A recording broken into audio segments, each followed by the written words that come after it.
Olá amigos, sejam bem-vindos a mais um vídeo do meu canal. Eu sou o Lucas Knipe e pela minha alegria vocês sabem, né? O Sérgio Pérez foi confirmado pela Red Bull. Estou extremamente satisfeito que foi feito justiça com um dos melhores pilotos da atual Fórmula 1, né? O Sérgio Pérez, que havia sido demitido, no meu ver, extremamente justamente pela Racing Point para dar lugar ao Sebastian Vettel, que não teve seu contrato renovado com a Ferrari, que tinha feito, e o Pérez, que mesmo depois da demissão fez uma temporada fantástica, estava sem vaga e a briga era para saber se ele ou Alexander Albon iriam ser o segundo piloto da Red Bull na próxima temporada. E o Albon numa temporada inconstante, né, de muito mais baixos do que altos, né, e os altos dele são bem questionáveis também, né, porque sempre fica aquela dúvida de se dava para ter feito mais, mas o fato é que uma temporada ruim do tailandês, a Red Bull tomou coragem, engoliu o orgulho do programa de jovens pilotos e foi atrás de um melhor piloto disponível até agora na Fórmula 1, que era o Sérgio Pérez, né? O Sérgio Pérez era um piloto sem contrato para a próxima temporada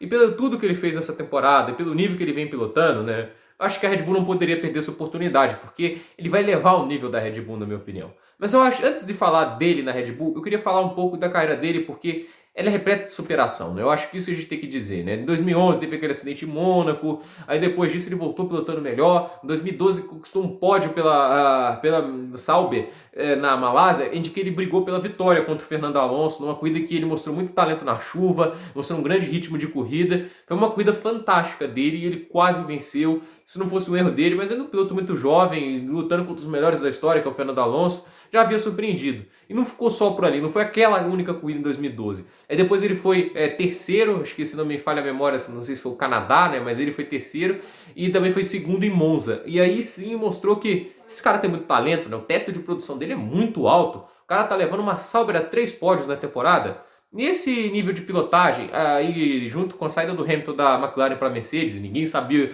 o que isso iria dar também no destino da Fórmula 1, abriu as portas dele para a McLaren em 2013. E na McLaren ele não teve uma boa temporada, muito por mais culpa do carro do que dele, né? Que o carro da McLaren de 2012 para 2013 deu passos para trás, que em 2012 a McLaren foi o carro que ganhou mais corridas, em 2013 não conquistou um pódio sequer. Então assim, foi um carro que deu uma regressão muito grande. E ele só conseguiu se encontrar no final da temporada. Tava alternando entre altos e baixos no início da temporada. Aí no final da temporada ele encaixou uma sequência de boas corridas. Mas aquilo não salvou ele na McLaren. Foi um baque muito negativo, né? E acabou que ele teve que cair para a Force India, né?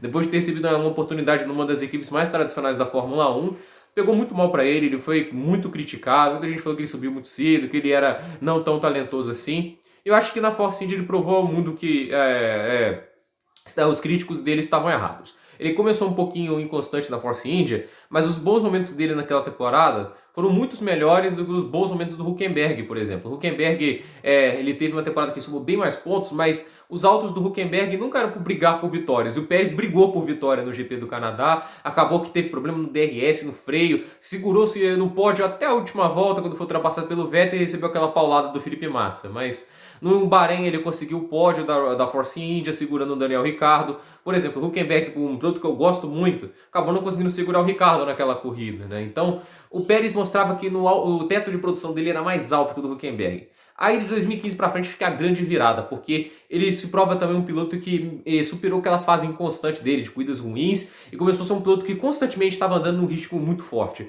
A Force India começou mal aquela temporada, com dificuldades financeiras, repetiu o carro de 2014, fez uma adaptação. Aí quando chegou um bico novo lá, aquele bico vazado legal, né, que eu gostava muito da Force India, o Pérez foi o líder da equipe na recuperação da Force India naquela temporada. Conquistou um pódio fantástico na Rússia, conseguiu pontuar em quase todas as últimas corridas do calendário, sempre levando um carro assim, quase no potencial máximo dele. Em 2016 liderou a equipe por sua primeira vez para o 4º lugar do Mundial de Construtores, que era muito para a Force India, né, para uma equipe que tinha o nono orçamento das 10 equipes da Fórmula 1. E ele conseguiu ter 2 pódios, né? Como eu disse, sempre tendo um teto de produção alto, né? Conseguiu um pódio tanto em Mônaco, como também um pódio no Azerbaijão. E ali foi a grande chance perdida do Hülkenberg conquistar o pódio, né? Porque ele saiu no Q2 e correu mal, enquanto o Pérez, que caiu para 7º por punição do câmbio, recuperou para 3º, né? Fez uma grande corrida. E naquela temporada dele, pontuando em quase todas as corridas, ele conseguiu ficar em 7º no campeonato, somando mais de 100 pontos, o que era a primeira vez para uma equipe do meio do pelotão na era híbrida, né? Ele tinha sido o único a fazer isso. Aí em 2017 ele continuou andando bem, superando o jovem Ocon, que era a esperança do programa de jovens pilotos da Mercedes na época, hoje é o George Russell. mas uns 2 anos superando o Ocon, conquistando um pódio fantástico no Azerbaijão, numa corrida que ele chegou a cair para último e foi recuperando com um carro que estava muito limitado na época, né? Naquele momento da temporada, a Force India tinha somado acho que 3 pontos durante toda a temporada. Ele foi recuperando e conseguiu um pódio fantástico, chegando até ultrapassar o Vettel naquela Ferrari de 2018. Então, assim, mostrando o quanto ele era um bom piloto, o quanto ele conseguia levar o carro além do esperado em suas grandes corridas, né? Acho que nas grandes corridas o Pérez é um gênio, na minha opinião.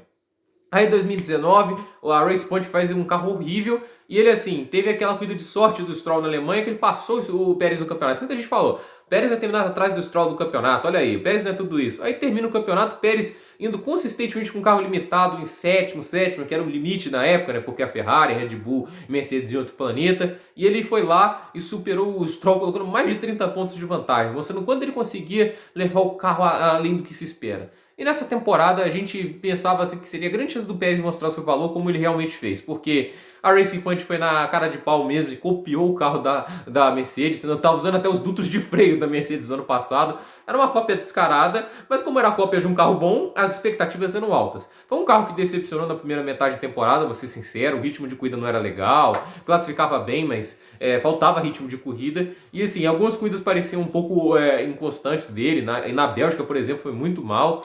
Mas o Pérez ele já mostrava lá que era um piloto que conseguia extrair muito do carro. Na primeira corrida, estava brigando lá na frente com as Red Bulls, né, com o Alexander Albon. A Racing Point errou na estratégia, em vez de parar para trocar os pneus e colocar em condição até de briga com a Mercedes, que tinha problemas naquela corrida, resolveram manter ele com pneus usados e ele acabou sendo superado pelos pilotos que vinham atrás.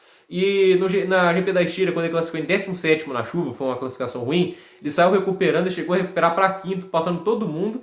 Aí teve um problema lá que na hora que foi passar o álbum, né, ele acabou tocando o bico, e o bico dele quebrou, ele acabou terminando apenas em sexto. Mas ainda assim, tinha feito uma corrida fantástica para quem largou lá de trás. Aí teve aquele problema da Covid, né, que ele acabou contraindo o coronavírus, perdeu os 2 grandes prêmios da Inglaterra, poderia ter conquistado pelo menos 2 quintos lugares nessas corridas, mas o fato é que durante esse fim de semana que foi confirmado, né, que ele iria sair da Racing Point, foi nesses fins de semana, e ia dar a vaga ao Vettel, que na minha opinião é uma escolha mercadológica. O Vettel com seus 4 títulos mundiais vai tentar lançar a marca Aston Martin na Fórmula 1, porque convenhamos, Vettel não pilotou bem essa temporada, não pilota bem desde a primeira metade de 2018, tem algumas corridas boas no caminho, mas o fato é que o Pérez, que lutou tanto pela equipe, carregou tanto essa equipe nas costas desde 2014, não merecia ser jogado para fora dessa maneira, e vai jogado para fora também porque o filho do dono é o segundo piloto da equipe, né? Está lá na Fórmula 1 justamente por causa do dinheiro do pai, ele nunca ia chegar na Fórmula 1 sem o dinheiro do pai.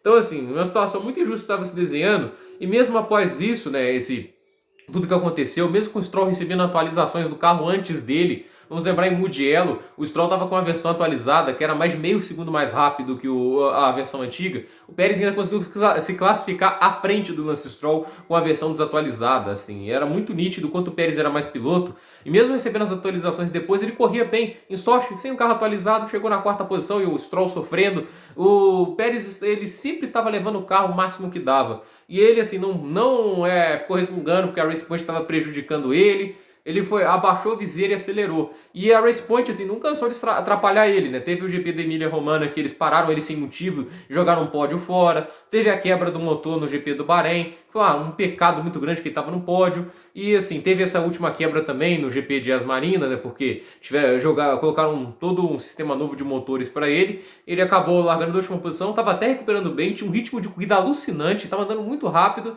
mas o motor quebrou, né? Mas o fato é que ele podia ter iniciado essa temporada com 5 pódios, só pra você ver o quanto ele estava andando forte nessa temporada, né? Então, assim, o fato é que esse piloto não podia ficar de fora da Fórmula 1. E o rival dele pela vaga da Red Bull era o Alexander Albon, que é muito jovem e ainda muito cru para uma equipe como a Red Bull. Ele já não tinha feito o suficiente para justificar uma vaga na Red Bull pela Toro Rosso. Ele estava levando o tempo do Kvyat. O Kvyat estava na frente no campeonato e no teto de produção do Kvyat estava sendo melhor. Então, assim, o Kvyat estava nos melhores dias, produzia mais que o Alexander Albon.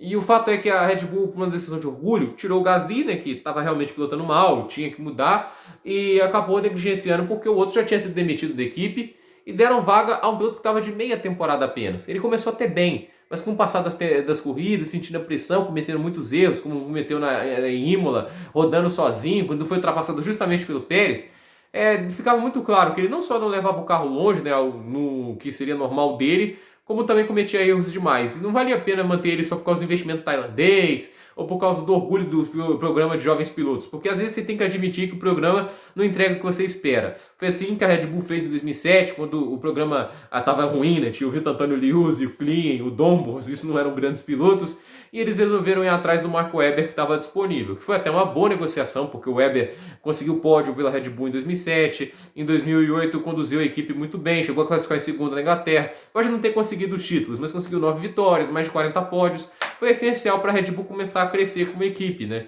Eu acho que hoje foi uma decisão para também, né, crescer como equipe na próxima temporada, porque senão a Red Bull vai ficar se limitando a trabalho de um piloto apenas. E o Pérez é o piloto que pode fazer com que a Red Bull cresça no campeonato de construtores e ameace mais a Mercedes, né? Um piloto para tentar não ser apenas o Verstappen dando canseira no Bottas, por exemplo, como o próprio Pérez. Um piloto que às vezes pode causar problemas para o Hamilton, com um ritmo de corrida muito bom, como a gente sabe que ele tem um ritmo de corrida alucinante, um piloto que trata bem os pneus, como poucos na Fórmula 1 já fizeram. Nesses últimos anos, o Pérez foi um mago tratando dos pneus, né?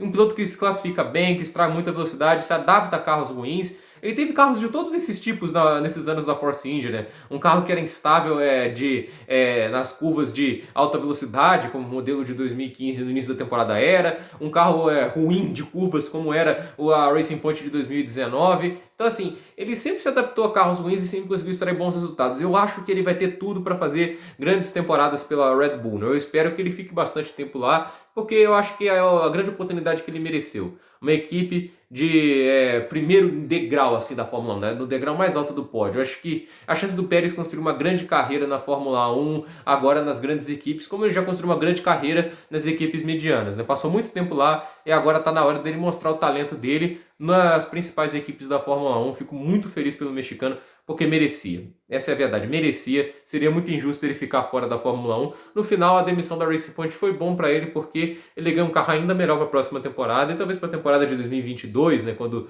haverá um regulamento novo, tudo isso.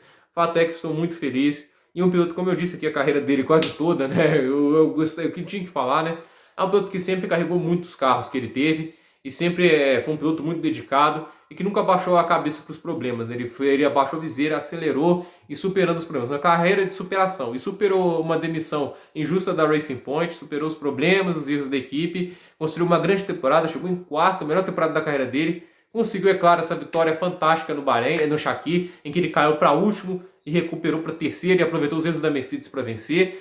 Ele é um piloto que é feito de superação. E superando todos os obstáculos, ele agora vai para a Red Bull e tem a grande chance da carreira. Que ele tenha sucesso e que ele brigue bastante com as Mercedes e com o Max Verstappen, que é isso que a gente quer ver, uma Fórmula 1 cada vez melhor, principalmente na parte de cima, né? A gente quer ver mais brigas pela liderança e mais brigas pela vitória entre vários pilotos diferentes. Por esse vídeo é isso, gente. Dúvidas, comentários, deixe seu like, se inscreva no canal, compartilhe esse vídeo. Boa sorte, Checo. Muito sucesso pela Red Bull. Estou muito feliz por você ter conseguido chegar lá. Até a próxima.